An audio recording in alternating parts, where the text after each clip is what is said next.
Look, we've been doing, I don't know how many interviews. I'm shattered. We have dozens of interviews done with even more dozens of games. Welcome to So Play We All Spiel 2024.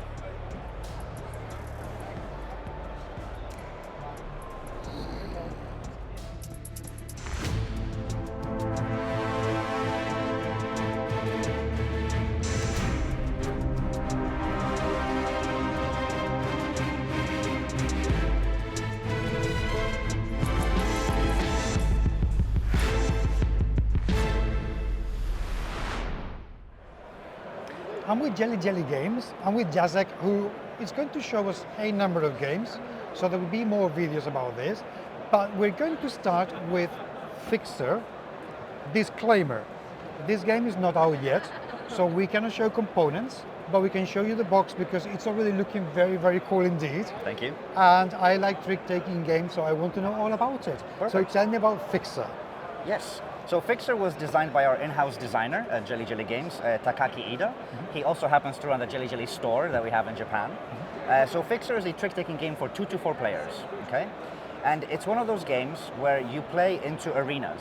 So you always have arenas with all of your opponents, okay? So if there's 2 of us playing, we'll share 4 arenas. Okay. If there's 3 of us playing, I'll have 2 arenas with the player on my left, 2 arenas with the player to my right, and same with 4. So this is a 4-player setup. You can see you've got an arena here, and an arena here. Okay. There are 4 suits of cards in this trick-taking game, and they're numbered 1 through 9. For a total of 36 cards, okay? The theme is vaguely political, that's why you're the fixer. You're fixing things in your ideal, for you, right? You're trying to become the shadow ruler. On your turn, all you do is you play a card into an available arena. That's it. An arena is available if it has at least 1 conflict marker in the arena. So each arena houses 3 conflict markers, so each arena can host 3 conflicts, okay? So you play a card, next player takes their turn. You don't have to play into the same arena immediately. You can choose a different arena, different opponent, okay?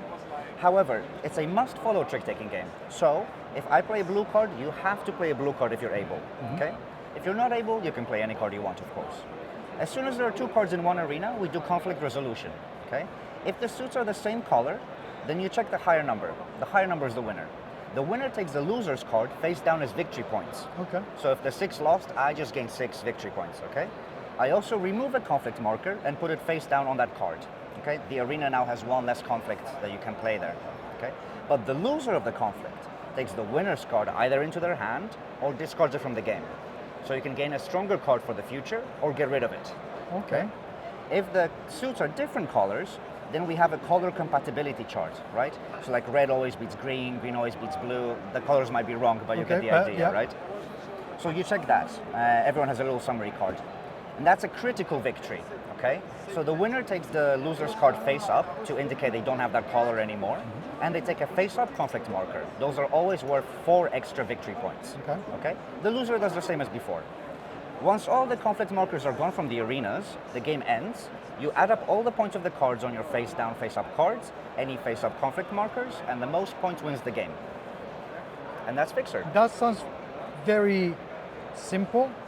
And somehow I get the feeling that there's going to be an awful lot of coming and going from players and figuring out whether you want to keep an extra card or not. Yes, and there's sort of like which arena do I play into and when? Do I want to get rid of my low cards, my high cards? Because if I lose a conflict, I'm giving the opponent points, right? So I want to bait them to give me a higher card for future. But like when do I do a critical victory? I need to get rid of all the suits in my hand so I can, do a critical victory. So it's a nice mix of rock, paper, scissors, kind of area control almost, and trick-taking. So I like that there's a potentiality for one thing. Yes. And it's that if we're playing 3 people, and you and I do get rid of them, and then I can backstab you without any hesitation whatsoever. Kind of, yeah. So that sounds... It's cool. That sounds very cool. I mean, I have to say it's cool, but I do think it's cool, right? And especially like you end up in a situation where like the conflict markers are gone, so you're left with this arena that you really don't want to play into because it's very unbeneficial for you, but you don't have a choice, right? So you need to plan ahead for that, Like if I place 2 cards here, I'm blocked until my opponent places a card, but until they do, I have to play into this arena, So Yeah, it's cool. It was actually the 141 place on Board Game Geek Buzz, so we're super happy with that, and the designer is overjoyed. Understandably. Now, there's a problem with this, Okay. and is that you have given me a morsel, and now I cannot play this game until when? When is it going to be released? Good question. So the game is available during Essen. We sold out, Yeah. which is good. Oh no! Sorry, I'm sorry. But it will be released in Japan imminently. Okay. So I believe it's releasing in Japan next month. It'll be freely available in Japan. So if you live in Japan, no problem. You can come to any shop. We should have it there, right? If you don't live in Japan, which I'm guessing, no. not yet, maybe, then we're currently working on it. There's no current plans for worldwide release, but obviously we've come to Essen to have meetings with people, right? See what can be done. So if you live in Japan, freely available. If you don't, we're working on it. Is there going to be international shipping if somebody wanted to buy them from a Japanese website directly from you or any distributors? Potentially, our store itself doesn't offer international shipping, but the game will be sold, all across Japan. So if there's any shop that does offer international shipping, obviously they'll have it there, no problem. Okay, this is the time, human beings watching this interview, where you can do two things. One, depending on how far after Spiel you are watching this, check if there is already some distribution.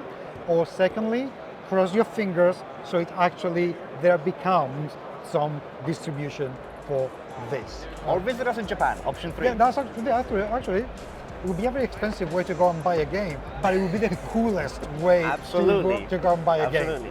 And we have Jelly cafes in Japan. We have 15 board game cafes. Wow, you can come play the game right before you buy. That would be amazing. That would be absolutely cool. Jacek, thank you so much. Totally. There are going to be more games coming, so please don't go away. We will be back in a jiffy.